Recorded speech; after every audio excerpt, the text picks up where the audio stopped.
Assalamualaikum warahmatullahi wabarakatuh. Kami dari kelompok 1 Internet of Things akan memaparkan hasil kerja dari kelompok kami yang berjudul Pengaruh Sosial Media dalam Kehidupan Sehari-hari.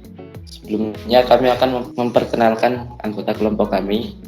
Yang pertama, saya Heksa Raihan. Saya Bunga Septia Aulia Putri. Saya Satya Puri Kemala.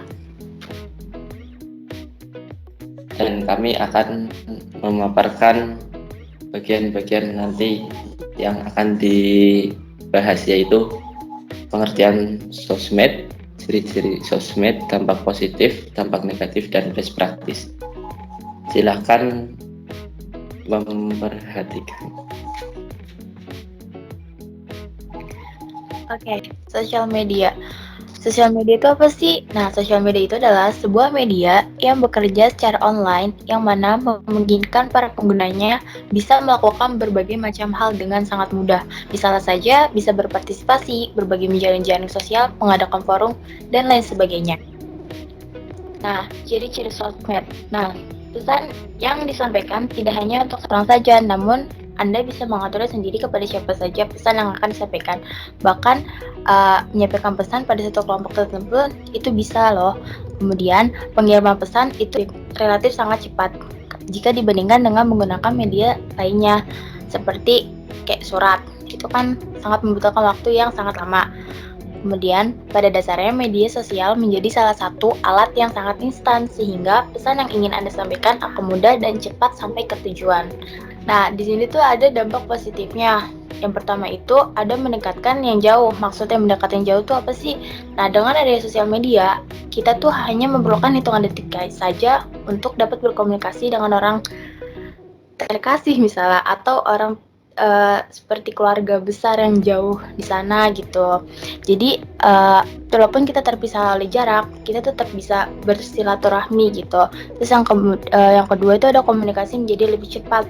Nah, sesuai yang sebelumnya, dengan adanya media sosial itu menawarkan kesempatan untuk berkomunikasi dengan lebih cepat dan efisien. Tidak perlu lagi adanya tatap muka secara langsung. Jadi ini sangat-sangat berguna banget. Terus yang ketiga itu lebih mudah untuk mengakses informasi. Nah, itu tuh maksudnya itu sosial media memudahkan untuk menggali semua jenis informasi yang up to date ataupun informasi yang telah lampau.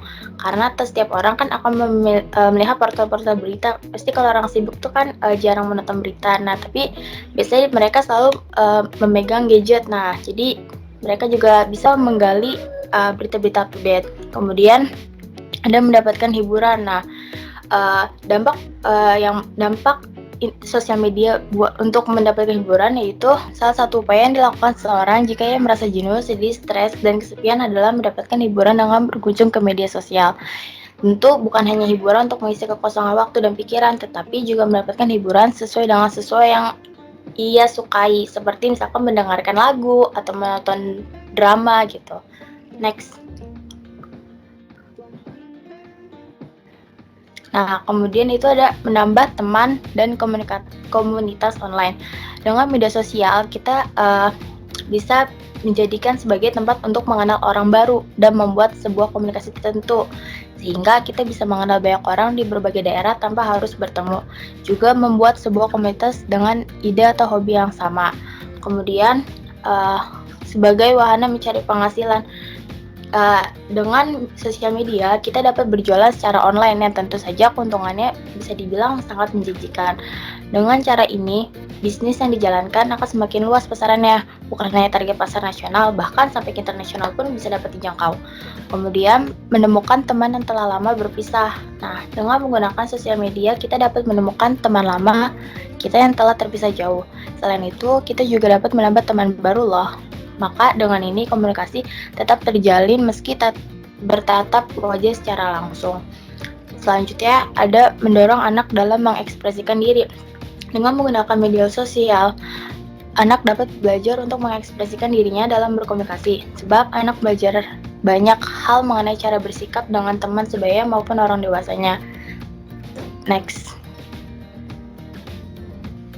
Meskipun teknologi memberikan banyak manfaat bagi manusia, namun di sisi lain kemajuan teknologi juga berpengaruh negatif kepada aspek sosial dan budaya. Berikut adalah contoh dari dampak negatif dari sosial media. Yang pertama, ada turunnya moral. Terjadinya penurunan moral di kalangan masyarakat, khususnya di kalangan pelajar, seperti tidak dapat bertutur kata dengan sopan karena sering melihat konten yang tidak baik. Yang kedua, semakin lemahnya kewibawaan tradisi yang ada di masyarakat. Kenakalan dan tindak penyimpangan di kalangan remaja dan pelajar semakin meningkat, seperti perkelahian, coret-coret, pelanggaran lalu lintas, sampai tindak kejahatan. Yang ketiga, pertumbuhan pola interaksi. Kehadiran komputer maupun telepon genggam pada kebanyakan rumah tangga, golongan menengah ke atas telah merubah pola interaksi keluarga. Seperti jarang berkomunikasi secara langsung, lebih sering menggunakan gadget atau alat teknologi lainnya. Yang keempat, menjadi antisosial, yaitu tidak mau sering berinteraksi dengan teman real secara nyata. Hal ini disebabkan karena media sosial menyediakan lingkup pergaulan yang lebih bebas dan luas tanpa harus mengetahui identitas asli maupun tampak asli dari pemiliknya. Selanjutnya, menjauhkan orang-orang yang sudah dekat dan sebaliknya. Orang yang terjebak dalam media sosial memiliki kelemahan besar, yaitu beresiko mengabaikan orang-orang di kehidupan sehari-hari, seperti nongkrong nih bareng teman-teman, tapi ternyata mereka main gadget masing-masing. Yang kedua, kecanduan terhadap internet. Dengan kepraktisan dan kemudahan menggunakan media sosial, maka orang-orang akan semakin tergantung pada media sosial dan pada akhirnya akan menjadi kecanduan terhadap internet. Yang ketiga, dengan media sosial, apapun yang kita unggah bisa dengan mudah dilihat oleh orang lain. Hal ini tentu saja dapat membocorkan masalah-masalah pribadi kita. Oleh karena itu, sebaiknya kita tidak mengunggah hal-hal yang bersifat privasi ke dalam media sosial. Bagaimana dengan kita? Apa yang harus kita lakukan terhadap sosial media? Sosial media yang memiliki dampak positif dan negatif. Memang hampir semua hal yang ada di dunia ini memiliki dampak positif dan negatif. Tidak hanya sosial media, bahkan hal yang dikiranya baik sekalipun terdapat dampak yang buruk bagi kita. Contohnya adalah karbohidrat. Jika seseorang tak mengonsumsi karbohidrat yang cukup, maka akan memiliki badan yang kurus. Sebaliknya, jika mengonsumsi banyak sekali karbohidrat, maka akan mengalami obesitas. Next.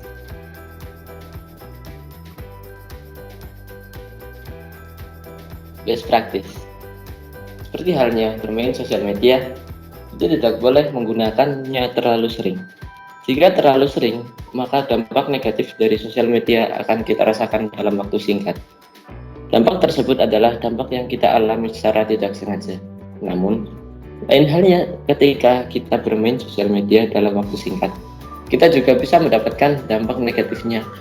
Dampak negatif yang diterima tersebut didapat secara sengaja. Hal tersebut karena kuatnya keinginan dari dalam diri kita untuk menggunakannya secara terlarang. Lalu, apa yang seharusnya kita lakukan? Yang pertama adalah gunakanlah sosial media dalam batas wajar.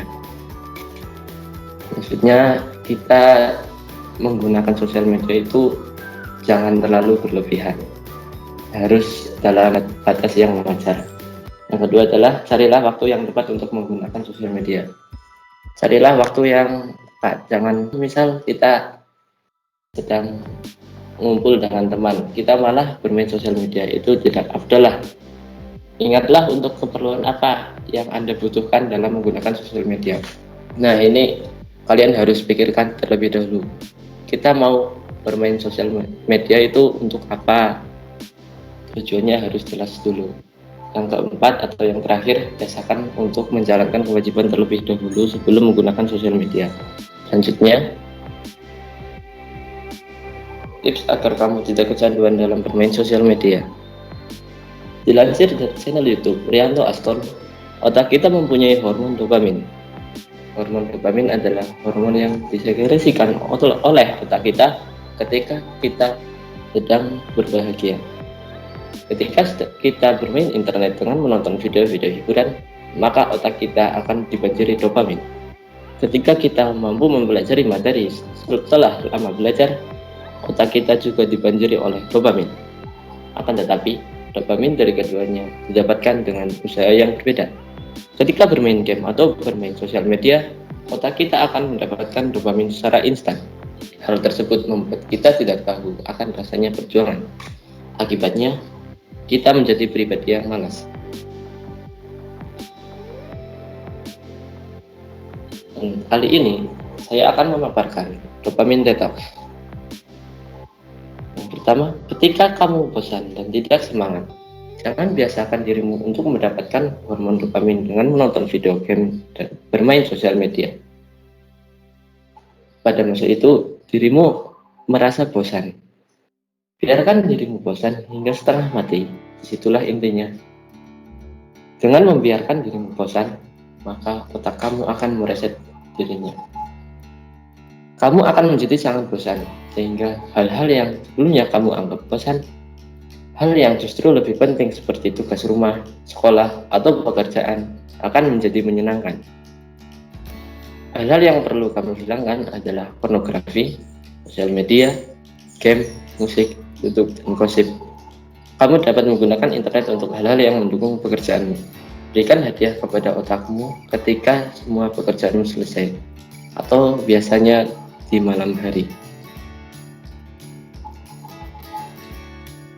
Itulah presentasi yang telah kami tampilkan pada waktu ini. Terima kasih atas perhatiannya. Sekian. Wassalamualaikum warahmatullahi wabarakatuh.